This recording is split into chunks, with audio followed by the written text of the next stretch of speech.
alagad nakabalik. Doon po, sa likod ng malaking krus na iyon.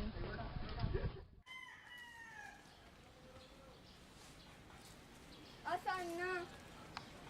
Bakit wala na ditong tinirik kong krus? Dito kaya ito? Hindi, doon yata. Pero, bakit ko kayo ng lupa?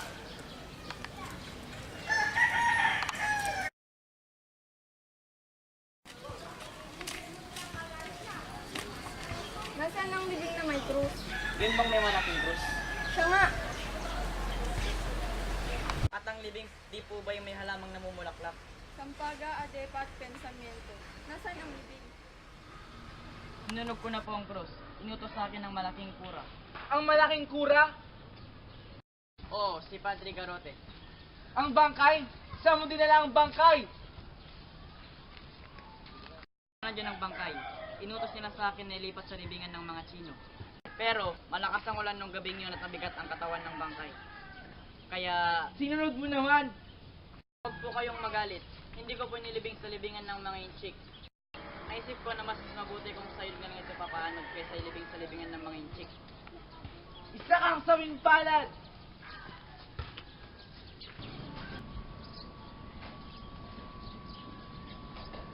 Anong ginawa mo sa aking ama? Anong ginawa mo sa aking ama? Mali kayo. Wala akong ginagawang masama sa inyong ama. Anong wala? Hindi po ako yon.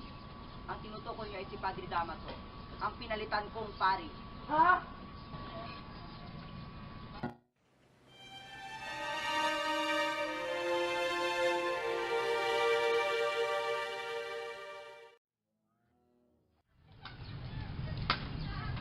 Mukhang masaya ata kayo. Talaga po, Kapitan. Ako natutuwa dahil ako yung may inaasahan, ang bagyo. Gusto nyo atang maligo. Maligo, pwede. Kailangan naman ng lahat ng tao yan eh. Pero ang iniintay ko talaga, ang kidlat. Ba, parang gusto mo atang magunaw ang mundo. Tagal ko na pong inihiling sa inyo na bumili ng aparatong panghuli ng kidlat. Pero hindi nyo naman ako pinakikinggan. Napatunayan sa pag-aaral ni delikado ang mapagtugtog ng kampana kung may unos. Hintayin nyo pa ba na tamaan ng kidlat ang kampana natin? Pati ang sakristan? Gulo mong kausap? Huwag mo akong dahil sa pagganyan-ganyan mo. Ahahaha.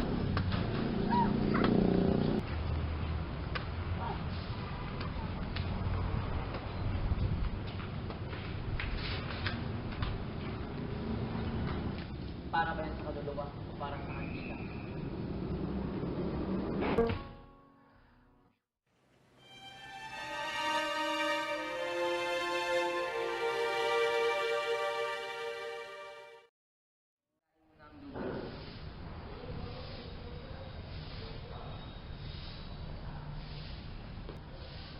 Kung nasa bahay lang sana tayo, kuya, kasama si nanay, hindi ako matatakot.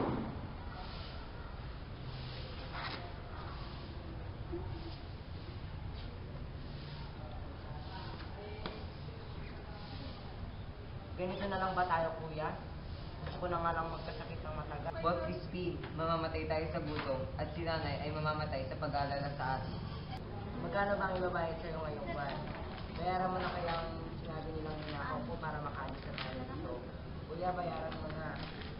2 piso lang ang bayad sa akin, hindi sapat iyon. Walang makakain si nanay.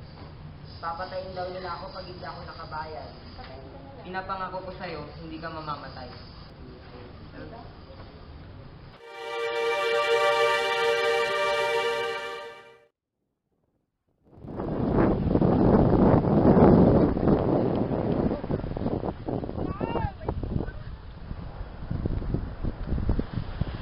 Malaki ang utang na loob ko sa inyong ama, Ginoon.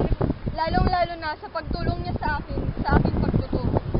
Ngunit ngayon, 25 na lamang ang pumapasok sa paaralan sa halip na 200. Bakit gayon na lamang ang bilang ng pumapasok? Matagal ko nang iniisip ang mga bagay na ito. Ang katuparan ng mga balak ng aking ama ay sadyang napakahalaga kaysa iyakan ko ito o ipagganti. Mabuti po kung gayon, Ginong Ibarra. Malaki po ang inyong maitutulong sa kinakaharap kong suliranin, hinggil sa aking pagtuturo. Una na po sa mga suliranin ito ay wala akong panggayak o pangakit sa mga batang nag-aaral. Ikalawa naman po ay sa kakapusan ng mga pangangailangan sa aking pagtuturo. At huli naman po ay hindi nauunawaan ng mga bata ang wikang Kastila. Hindi niyo po ba nilaparan ang ngayong mga kasamaan? Nag-iisa lamang po ako na nakikibaka sa mga maling palagay na ito. Wala po kaming bahay paaralan at sa silong lamang kami ng kumbento nagliliksyon. Nilait po ako ni Padre Damaso at sinabihang huwag kong gamitin ang wikang Kastila dahil hindi raw po ito para sa akin. Ang lahat ng ito ay tinis ko upang hindi mawalan ng trabaho. Dahil sa ganito mga balakid, ay nawalan kayo ng pag-asa? Buhat nang ako'y alipustahin ng pari, inisip ko na ako'y isang mangmang. Humiram ako ng mga libro kay Piloso Potasio at ang mga bagong kaalaman ay ginamit ko sa aking pagtuturo. Tinigil ko ang paggamit ng pamalo, ngunit ito ay pinunan ng nakararami. Gayon din ang mga magulang, sinabi nila sa akin na kailangan kong gamitin ang pamalo sa pagtuturo, kaya't napilitan akong ibalik ang paggamit ng suplina. Nang bumalik ako sa pagtuturo matapos magkasakit, ay ikalimang bahagi na lamang ng klase ang natitira. Nasisiyahan po ba kayo sa inyong pagtuturo? Wala akong magagawa, napalitan na ni Padre Damaso ang pamamaraan ng aking pagtuturo.